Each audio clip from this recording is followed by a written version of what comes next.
Welcome back to Johnny Reads and Top 5 Wednesday. Top 5 Wednesday was started by Lainey. I'll link to her channel in the description, and I'll also link to the Goodreads group in the description as well. And today's topic is Rainy Day Reads. Now, Rainy Day Reads doesn't really mean anything to me because I'll read pretty much anything whenever I want to. So what I decided to do, I wanted to talk about my five of my favorite characters who are also detectives. It was really hard to do because I've read so many of them. But I came up with 5. First on the list will be Jesse Stone, and the first in his series is Night Passage, and it's written by R.B. Parker.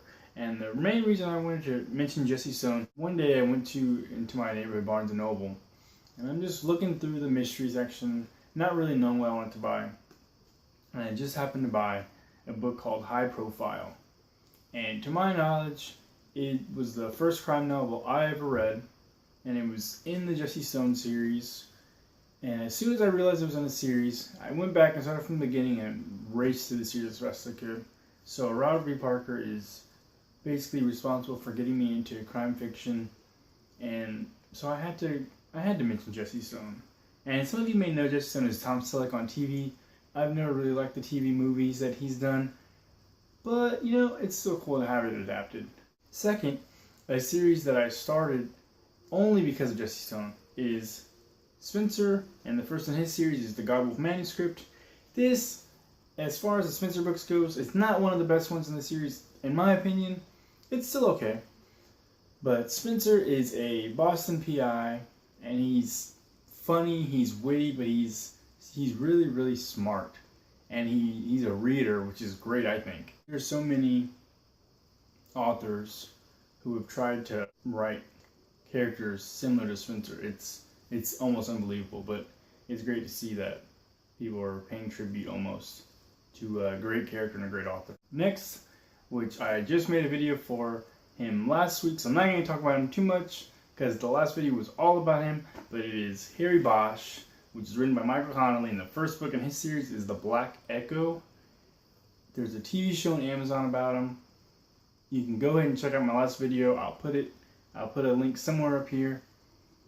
And it basically, what it comes down to is Harry Bosch is relentless in his pursuit of justice.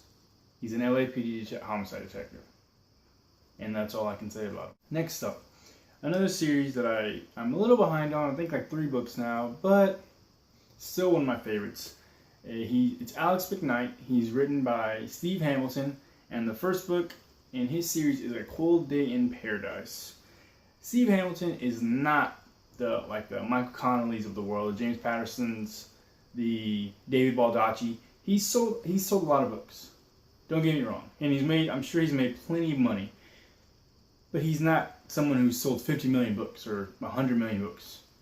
He is a great writer, and Alex McKnight is one of my favorite characters. And the only reason I started this one is because before I was at a working age, able to go buy my books whenever I wanted to, so let's say like a teenager, 14, 15, I would go to the library all the time.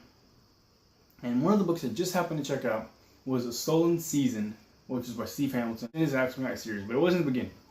I read that book, and years later, probably 4 or 5 years later, I decided that since I still could remember this book that I'd read years ago, that to go ahead and start the series from the beginning.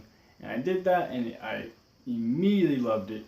And I also realized that Steve Hamilton's one of a few authors to win an Edgar Award twice, and so he's just a great writer. And you can't go wrong with Alex McKnight. And last but not least will be Elvis Cole and Joe Pike, and they are written by Robert Crais. And the first in the series is The Monkey's Raincoat. Now, I remember when I was starting this series, it took me probably a year or 2 just to get this book. And the reason is because it sounded interesting on Amazon when I would read the product description. I don't really read reviews, but I was reading the description, a little summary. It sounded good, but I was a little turned off by the title, The Monkey's Raincoat. So I took a really long time, and eventually I just decided to take a chance and go ahead and start a series by an author I'd never heard of before, never anything about. So I bought the book. This turned out to be one of my favorites in the series, and I'm I'm getting closer to being up to date. I'm probably about 8 books in or something to Elvis Cole and Joe Pike. But whenever I tell people my favorite authors, I say the same 3 every single time, even though it's really hard, but there are only 3 that I mention. Michael Connelly, Robert B. Parker, Robert Crais. And Elvis Cole and Joe Pike, they're really opposites. Joe Pike doesn't laugh. He doesn't take off his sunglasses. He's a big dude. And Elvis Cole's, he's like funny, he's witty, and all these different things. But again, one of the things that these characters share is that they are always relentless. And behind the jokes, behind the laughing and all that stuff, Elvis Cole is as good a detective as any I've read. So that's all I have for you today. My Top 5 Wednesday, and it's Rainy Day Reads, but it's really Top 5 Wednesday crime fiction detectives that you need to be reading, I guess. Let me know, what are your 5 Rainy Day Reads for Top 5 Wednesday, and I will see you next time.